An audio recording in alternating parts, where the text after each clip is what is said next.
Hello everyone, నేను మీ సింధుని. Passion and fashion by Sindhu ఛానల్కి మీ అందరికీ స్వాగతం. మీరందరూ thumbnail చూసినట్టే చాలా ఇంట్రెస్టింగ్గా ఎన్నో హెల్త్ బెనిఫిట్స్ ఉన్న ఈ బీట్రూట్తో ఒక మంచి స్వీట్ రెసిపీ ప్రిపేర్ చేశానండి. సో లేట్ చేయకుండా రెసిపీలోకి వెళ్ళిపోదాం. రెసిపీ ప్రిపరేషన్ కోసం నేను 2 బీట్రూట్స్ యూస్ చేయడం జరిగింది.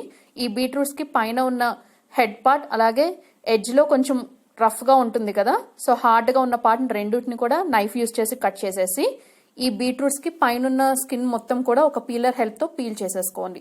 పీల్ చేసుకున్న ఈ బీట్రూట్స్ ని ఒకసారి బాగా వాష్ చేయండి. మీరు బీట్రూట్స్ ని కనుక ఫస్ట్ టైం యూజ్ చేస్తున్నట్టయితే ఒక పాయింట్ గుర్తుంచుకోండి, బీట్రూట్స్ కి మీరు ఎంత వాష్ చేసినా కూడా ఆ కలర్ అనేది అలా పోతూనే ఉంటుంది. సో ఇప్పుడు ఈ బీట్రూట్స్ ఏదైతే మనం కడిగి పెట్టుకున్నామో ఈ బీట్రూట్స్ ని క్యారెట్, కొబ్బరి ఇలాంటి తురుముకునే గ్రేటర్ ఉంటుంది కదా, దాని హెల్ప్ తో మీరు వీలైనంత సన్నగా తురుముకుని పక్కన పెట్టుకోండి. సో మీరు తీసుకున్న బీట్రూట్ అనేది ఫ్రెష్గా ఉండేటట్టు చూసుకోండి. అప్పుడే మనకి బీట్రూట్ హల్వా టేస్ట్ అనేది చాలా బాగుంటుంది. చాలా మంది బీట్రూట్ని అవాయిడ్ చేస్తారు డైట్లో తీసుకోకుండా, ఎందుకంటే only just because of it's colour. అది చూడటానికి బాగా డార్క్ రెడ్ కలర్లో ఉండటం మూలంగా వాళ్ళు ఇష్టపడరు. బట్ బీట్రూట్ అనేది very good source of potassium అండి. అలాగే దీనిలో ఫైబర్ కంటెంట్ కూడా ఉంటుంది. బ్లడ్ ప్రెషర్ని లో చేస్తుంది, అలాగే బ్లడ్ ఇంప్రూవైజేషన్ కూడా బాగా హెల్ప్ చేస్తుంది. సో బీట్రూట్ని వీలైనంత వరకు మీ డైట్లో ఇంక్లూడ్ చేసుకోవడానికి ట్రై చేయండి. ఇప్పుడు రెసిపీలో నెక్స్ట్ ఏం చేయాలంటే స్టవ్ మీద ఒక కడాయి పెట్టుకోండి. కడాయిలోకి ఒక 1 టేబుల్ స్పూన్ వరకు నెయ్యి అనేది వేసాను. ఈ రెసిపీలో మనం నూనె యూజ్ చేయొద్దు.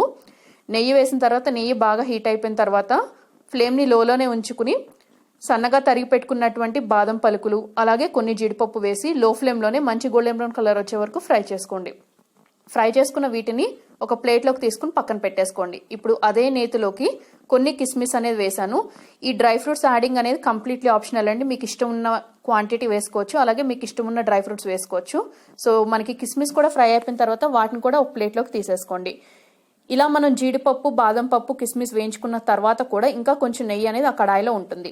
ఇప్పుడు ఆ నేతిలోకే మనం ఇందాక సన్నగా తురిమి పెట్టుకున్నటువంటి బీట్రూట్ ఉంది కదా, సో ఆ మొత్తం కూడా వేసేస్తున్నాం. వేసేసి లో ఫ్లేమ్లోనే ఈ నేతితో పాటు మిక్స్ చేసుకుంటూ ఉంటాం. మనం అడిషనల్గా నెయ్యి ఏమీ యాడ్ చేయాల్సిన అవసరం లేదండి. సో ఈ లెఫ్ట్ ఓవర్ నెయ్యి అనేది సరిపోతుంది. సో లో ఫ్లేమ్లోనే ఈ బీట్రూట్ నుంచి పచ్చివాసన పోయే వరకు కూడా మనం కుక్ చేసుకోవాలి. నాకైతే సుమారు ఒక 7 to 8 minutes వరకు టైం అనేది పట్టిందండి. సో మీరు హై ఫ్లేమ్లో పెట్టేసినట్టయితే అది బీట్రూట్ చాలా త్వరగా మాడిపోతుంది. బీట్రూట్ అనే కాదు, క్యారెట్, బీట్రూట్ ఇట్లాంటి ఏదైనా కూడా మనం తురిమితే అది కొంచెం డెలికేట్గా ఉంటుంది కదా, సో టెక్స్చర్ అనేది డెలికేట్గా ఉండటం మూలంగా చాలా ఫాస్ట్గా అది ఫ్రై అయిపోతుంది. చాలా ఫాస్ట్గా అది మాడిపోతుంది. సో లో ఫ్లేమ్లోనే పచ్చివాసన మొత్తం పోయే వరకు కూడా కుక్ చేసుకోండి. సో ఇప్పుడు పచ్చివాసన పోయింది అని అనుకున్న తర్వాత ఇందులోకి నేను 1.5 గ్లాస్ వరకు కాచి చల్లార్చుకున్న పాలు యాడ్ చేశాను. సో మీరు పాలు పచ్చివి తీసుకున్నట్టయితే అది బాయిల్ అవడానికి టైం పడుతుంది కదా, సో ఆల్రెడీ రెసిపీ ప్రిపేర్ చేయడానికి ముందే పాలు అనేవి కాచి ఉంచుకోండి. మనకి పాలు అనేవి నార్మల్ రూమ్ టెంపరేచర్లో ఉంటే సరిపోతుంది. సో ఇలా 1.5 గ్లాసెస్ మిల్క్ పోసిన తర్వాత ఒకసారి బాగా కలుపుకొని ఇప్పుడు ఫ్లేమ్ని మీడియంలోకి అడ్జస్ట్ చేసుకోండి. మీడియంలోకి అడ్జస్ట్ చేసుకుని మనకి ఈ పాలు అనేవి ఆల్మోస్ట్ కుక్ అయిపోయాయి, ఎగిరిపోయాయి అని అనుకున్న స్టేజ్ వచ్చిన తర్వాత వరకు కుక్ చేసుకోవాలి. So it takes around 5 to 7 minutes time అండి. ఇప్పుడు ఇందులోకి మీ తీసుకున్న బీట్రూట్ స్వీట్నెస్కి తగినట్టుగా అలాగే మీరు తినే తీపి తగినట్టుగా బెల్లం అనేది యాడ్ చేసుకోండి. ఇక్కడ నేనైతే ఫస్ట్ ఒక చిన్న కప్తో బెల్లం అనేది యాడ్ చేశాను, తురిమిన బెల్లం అనేది యాడ్ చేశాను. కొంచెం సేపు అయిన తర్వాత ఉడికిన తర్వాత నేను టేస్ట్ అనేది చూసాను, నాకు సరిపోయినట్టు అనిపించలేదు. నేను మళ్ళీ సేమ్ అదే కప్తో ఇంకొకసారి బెల్లం అనేది యాడ్ చేశాను. బట్ యాడ్ చేసిన వీడియో క్లిప్ అనేది మిస్ అయిపోయింది, సారీ, ఏం అనుకోవద్దు. సో ఇలా నేను 2 batchesగా బెల్లం అనేది యాడ్ చేశాను.